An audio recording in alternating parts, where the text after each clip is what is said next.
All right, guys, we're going to read chapter 8 of Number the Stars. You can join me on page 67. There has been a death. Through a haze of dreams, Anne-Marie heard Henrik rise and leave the house, headed for the barn with his milking pail at daybreak. Later, when she woke again, it was morning. She could hear birds calling outside, one of them close by the window in the apple tree, and she could hear Mama below in the kitchen talking to Kirsty. Ellen was still asleep. The night before, so shortened by the soldiers in Copenhagen apartment, seemed long ago. Anne-Marie rose quietly so that she wouldn't wake her friend. She pulled on her clothes and went down the narrow, curved staircase to find her sister kneeling on the kitchen floor, trying to make the gray kitten drink drink water from a bowl. Silly, silly, she said. Silly, she said. Kittens like milk, not water. I am teaching this one new habits, Kirsty explained importantly. And I have named him Thor, for the god of thunder. Anne-Marie burst out laughing. She looked at the tiny kitten who was shaking his head, irritated at his wet whiskers, as Kirsty kept trying to dip his face to the water. God of thunder, Anne-Marie said. He looks as if he would run and hide if there were a thunderstorm. He has a mother someplace who would comfort him, I imagine, Mama said. And when he wants milk, he will find his mama. Or he could go visit the cow, Kirsty said. Although Uncle Henrik no longer raised crops on the farm, as his parents had, he still kept a cow who munched happily on the meadow grass and gave a little milk each day in return. Now and then he was able to send cheese into Copenhagen to his sister's family. This morning, Anne-Marie noticed with delight Mama had made oatmeal, and there was a pitcher of cream on the table. There was a very long time since she had tasted cream. At home, they had bread and tea every morning. Mama followed Anne-Marie's eyes to the pitcher. Fresh from Blossom, she said. Henrik milks her every morning before he leaves for the boat. And, she added, there's butter too. Usually not even Henrik has butter, but he managed to save a little this time. Save a little from what? Anne-Marie asked, spooning oatmeal into a floured bowl. Don't tell me. Soldiers try to, relocate the butter too? She laughed at her own joke. But it wasn't a joke at all. Though Mama laughed ruefully. They do, she said. They relocate all the farmers' butter right into the stomachs of their army. I suppose that if they knew Henrik had kept this tiny bit, they would come with guns and march it away down the path. Kirsty joined their laughter as the three of them pictured a mound of frightened butter under military arrest. The kitten darted away when Kirsty's attention was distracted and settled on the windowsill suddenly.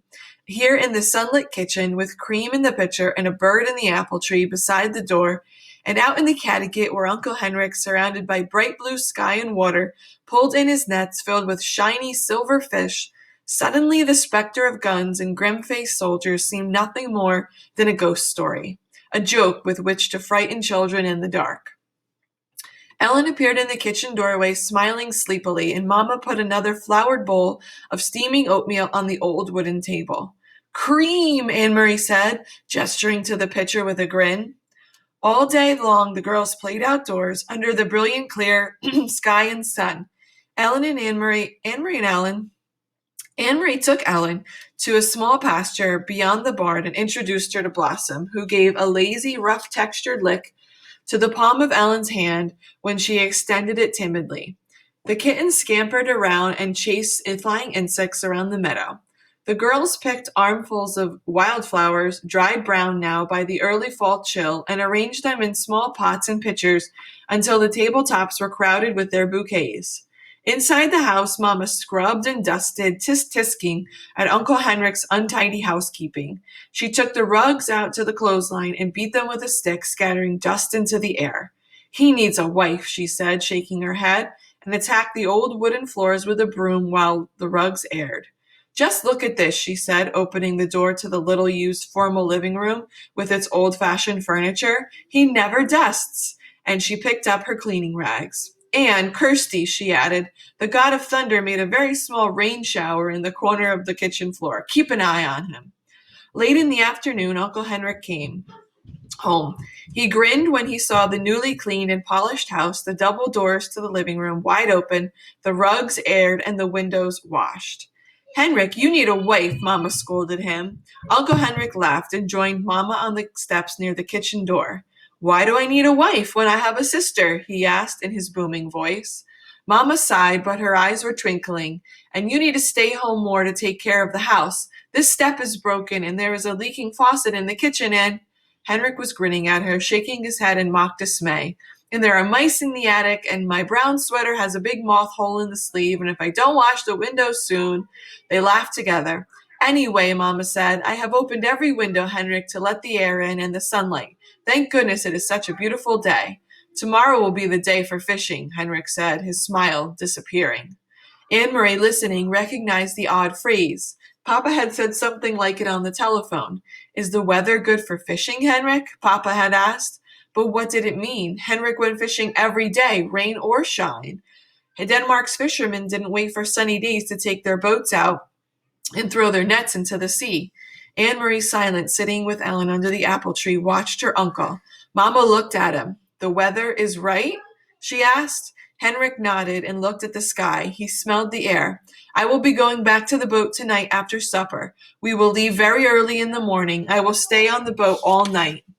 Anne-Marie wondered what it would be like to be on a boat all night, to lie at anchor hearing the sea slap against the sides, to see the stars from the place at sea. You have prepared the living room? Uncle Henrik asked suddenly. Mama nodded. It is clean, and I moved the furniture a bit to make room.